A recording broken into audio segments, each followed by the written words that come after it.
Have you ever felt the immense, crushing weight of 1,000 invisible judges? Have you ever found yourself replaying a conversation in your mind, agonizing over a single word, terrified of how it was perceived?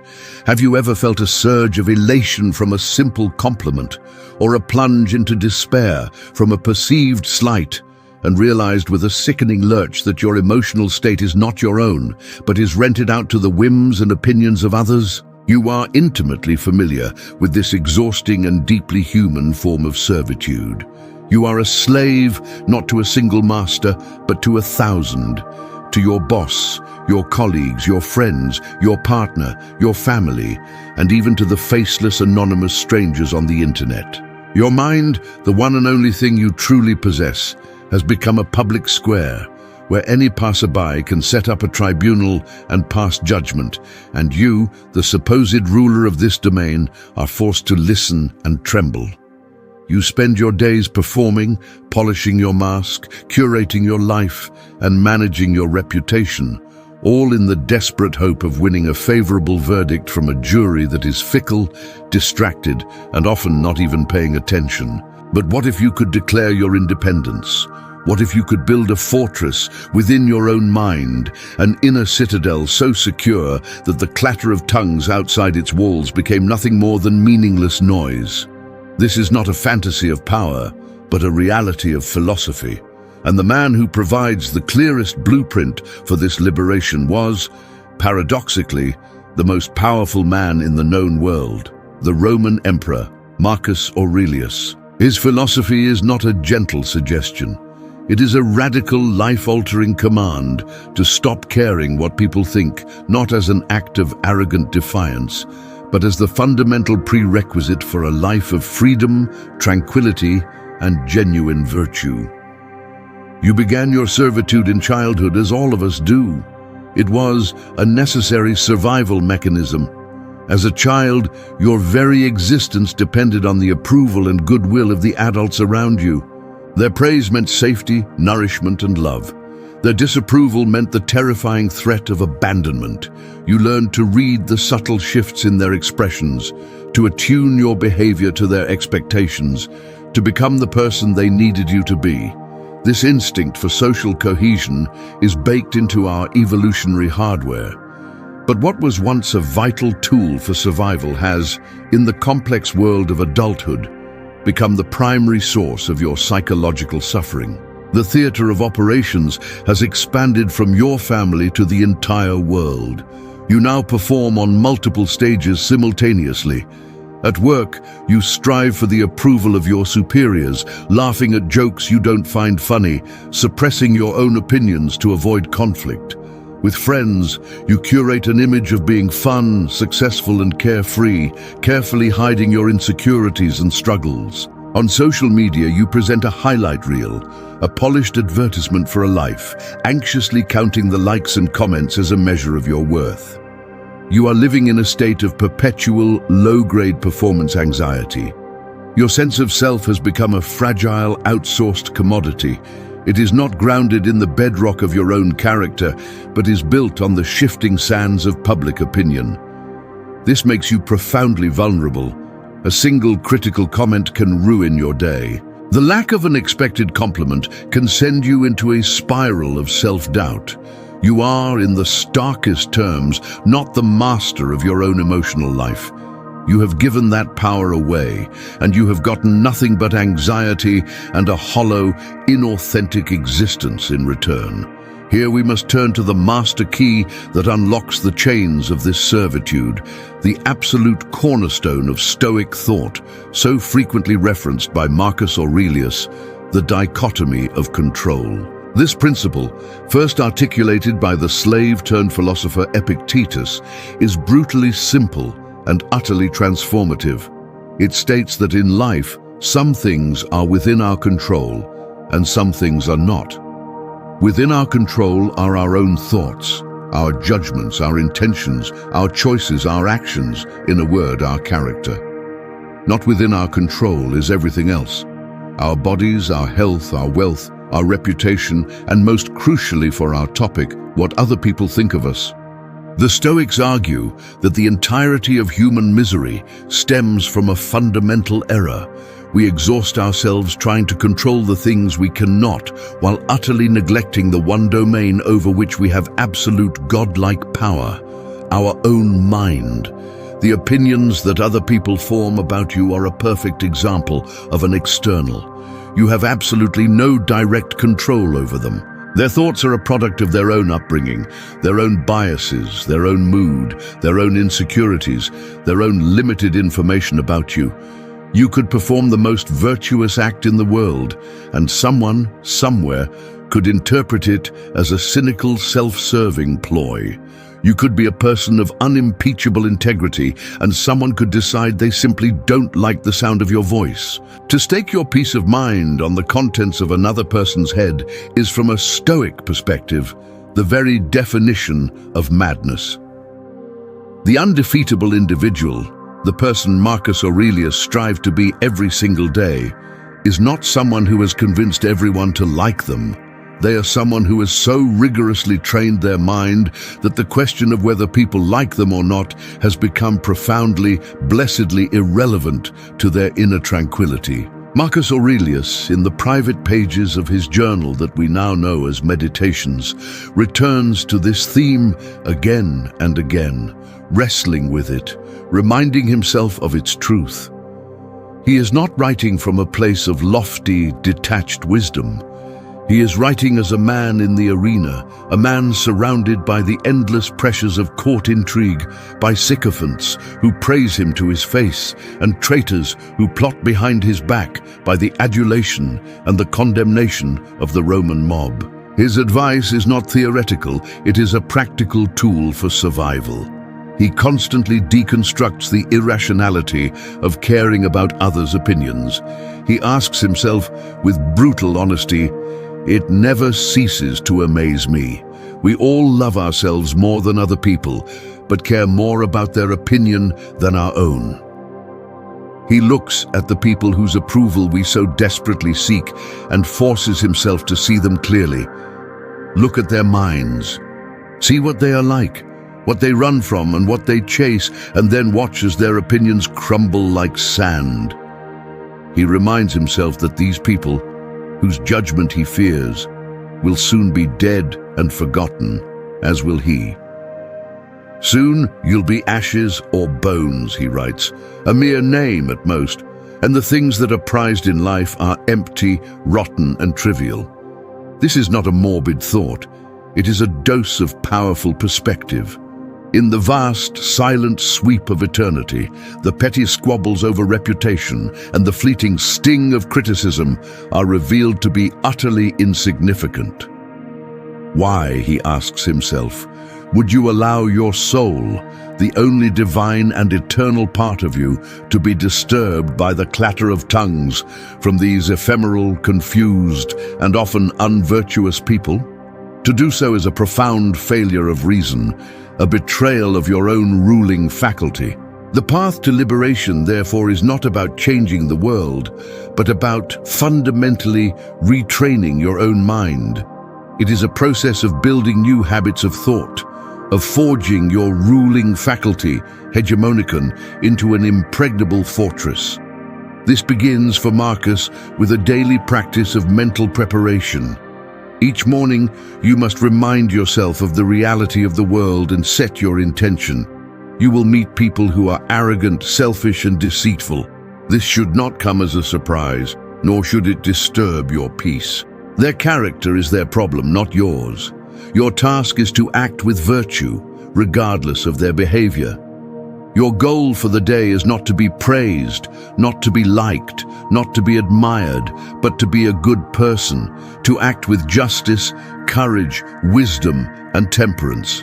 This simple shift in your daily intention, from seeking external validation to cultivating internal excellence, is the first major step towards freedom. The next and most crucial practice is the Stoic pause. When you encounter an event that triggers your desire for approval or your fear of disapproval, a critical email, a piece of gossip, a public speaking engagement, You must create a space between the external event and your internal reaction. In that pause, you must analyze the impression. Ask yourself the fundamental Stoic question: is this within my control or not? If it is an opinion someone else holds, the answer is always no. Then you must ask, does this event have the power to harm my character? Praise cannot make you a better person, and criticism cannot make you a worse one. Your character is harmed only by your own vicious choices, your own unvirtuous reactions. By consistently practicing this pause and analyze technique, you systematically sever the unconscious, reactive link between external events and your inner peace. You are no longer a puppet. You are the one holding the strings. This profound internal shift can be understood through the metaphor of an inner versus an outer scorecard. The person who lives for the approval of others is playing an outer scorecard game. Their sense of worth is determined by external metrics: their job title, their number of followers, their social standing, the praise they receive. This is a game that can never be truly won because the goalposts are always shifting and the referees are biased and unreliable. It is a life of perpetual anxiety, comparison, and fragility. The Stoic, by contrast, chooses to play an inner scorecard game. Their sense of worth is determined by a single internal metric. Did I live up to my own values today? Did I act with virtue? Did I do my best in the things that were up to me? And did I accept with equanimity the things that were not? This is a game you can win every single day, regardless of your external circumstances. Marcus Aurelius, the emperor, was playing this game. Though he held the highest possible rank on the outer scorecard, his meditations are a testament to his obsessive focus on his inner scorecard. He was not concerned with being remembered as a great emperor, but with being a good man from moment to moment. This is the source of his legendary tranquility. The person who is secure in their own inner scorecard does not need the applause of the crowd. They have the quiet, unshakable approval of the only judge whose opinion truly matters: their own rational, virtuous mind. This does not mean they are antisocial or that they ignore feedback. They can listen to criticism, extract any useful information, and discard the rest without any emotional sting because their self-worth was never on the table in the first place. This entire framework is built upon the ultimate Stoic insight: virtue is the sole good. For the Stoics, things like health, wealth, and reputation are not good in themselves. They are preferred indifference. It is preferable to have them, but they have no bearing on your ultimate worth as a human being. A good person can be poor and sick, and a wicked person can be rich and healthy. The only thing that is truly good is a virtuous character. The only thing that is truly bad is a vicious character. When you fully internalize this radical redefinition of value, the opinions of others lose their power completely. Their praise is merely a preferred indifferent. It's pleasant, but it doesn't make you any more virtuous. Their criticism is merely a dispreferred indifferent. It's unpleasant, but it doesn't make you any less virtuous. Your focus shifts entirely from seeking pleasure and avoiding pain to seeking virtue and avoiding vice. This provides a new, unshakable foundation for your self-esteem, one that is entirely internal and entirely within your control. Marcus Aurelius takes this even further with his practice of the cosmic perspective. He frequently zooms out, reminding himself to look at the world from a celestial viewpoint, to see his own life, his own city, his own struggles, as a tiny, fleeting speck in the vastness of time and space. From this vantage point, the desperate scramble for fame and the fear of a tarnished reputation are revealed in all their absurd, comical insignificance. This perspective doesn't lead to apathy, but to a focused, tranquil clarity about what truly matters. Not what people think of you in your brief moment on the stage, but the quality of the character you forge during that time. So, how do you, in the midst of your modern life filled with its endless notifications and social pressures, begin this sacred and challenging work of building your inner citadel? You must become a dedicated warrior of the mind, training every single day. First, perfect your morning intention. Before you even look at your phone, dedicate a few minutes to setting your inner compass for the day. Remind yourself of the dichotomy of control. Resolve that your primary goal is to act with virtue, not to win approval. Second, practice the art of contemptuous expression, a technique Marcus used to strip away the seductive glamour of external things. Is praise anything more than the clatter of tongues? Is a high-status position anything more than a form of gilded servitude? By redescribing things in their raw physical reality, you break their emotional hold on you. Third, consciously choose your jury. Marcus reminds himself that it is madness to seek the approval of people whose own characters you do not approve of. Instead, hold in your mind the image of a few people, living or dead, whom you genuinely admire for their wisdom and virtue. Ask yourself, what would they think of my actions? Better yet, measure yourself against your own ideal self. Live in such a way that you can earn the respect of the person you aspire to be. Fourth, master the evening review. Before you sleep, as Seneca recommended, review your day with a dispassionate, analytical eye. Ask yourself, where did I let an external opinion disturb my tranquility? Where did I act out of a fear of judgment? Did I remain true to my own values? What did I do well, and where can I improve tomorrow? This is not an exercise in self-flagellation, but in conscious, deliberate self-improvement. You are treating your character as a work of art, and you are the artist, constantly refining your creation. Ultimately, the profound and liberating philosophy of Marcus Aurelius is a call to a radical act of rebellion. It is a rebellion against the tyranny of the tribe, against the deeply ingrained instinct to outsource your self-worth.